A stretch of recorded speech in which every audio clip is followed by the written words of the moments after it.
दोस्तों आज हम बात करेंगे कि प्रोस्टेट की जो समस्या होती है जिसको गदूद बोला जाता है सामान्य भाषा में, वो क्यों होती है। ये देखिए, ये पुरुषों में जो उनका जेनेटेलिया होता है और जो यूरिथ्रा पेशाब की जो नलकी होती है जहाँ पर ये मिलेगी पेशाब की थैली के साथ, उसके नीचे एक ग्रंथि होती है छोटी सी गोल गोल सी, जिसको प्रोस्टेट बोला जाता है। और अगर इसमें सूजन आ जाती है किसी भी वजह से तो इसमें इस तरह से फूल जाता है ये प्रोस्टेट, और जिसकी वजह से पेशाब की थैली है वो वहाँ में से पेशाब निकलना मुश्किल हो जाता है। धार जो होती है वो काफ़ी पतली बनती है, पेशाब को शुरू करना और उसको रोकना दोनों ही स्थितियाँ मुश्किल हो जाती हैं। और कभी कभी रोगी को लगता है कि कहीं कच्चे के अंदर ही पेशाब ना निकल जाए। और आपने देखा होगा कि जो बुजुर्ग होते हैं घर के कुछ पुरुष, वो बार बार रात को उठते हैं पेशाब करने के लिए, क्योंकि उनको नहीं पता होता कि उनको गदूद या फिर प्रोस्टेट का जो समस्या है वो बन चुकी है।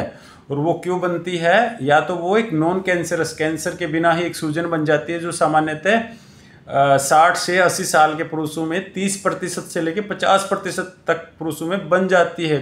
किसी में थोड़ी समस्या होती है, किसी में ज़्यादा समस्या होती है, और उसकी वजह से उनकी जो पेशाब की धार होती है वो काफ़ी पतली हो जाती है। और कभी कभी तो जो पेशाब है बिल्कुल बूंद बूंद करके निकलता है।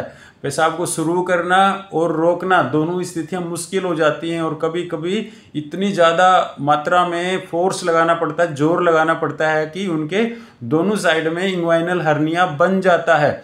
और ये किस वजह से होता है, या तो बीपीएच है, बेनाइन प्रोस्टेट हाइपरप्लेसिया है, एक साधारण एक समस्या, एक उम्र के साथ बनने वाली समस्या, या फिर वो प्रोस्टेट का कैंसर हो सकता है, या फिर प्रोस्टेट की कोई इन्फेक्शन की वजह से प्रोस्टेटाइटिस, उसमें सूजन आ रखी होती है। आपका सही डॉक्टर सर्जन या यूरोलॉजिस्ट होता है, और आपकी जो सही जांच होती है वो होती है अल्ट्रासाउंड। उसमें आपको पता लगेगा कि आपके प्रोस्टेट की अंदर सूजन है तो वो कितनी बड़ी है और वो कहाँ तक फैली हुई है।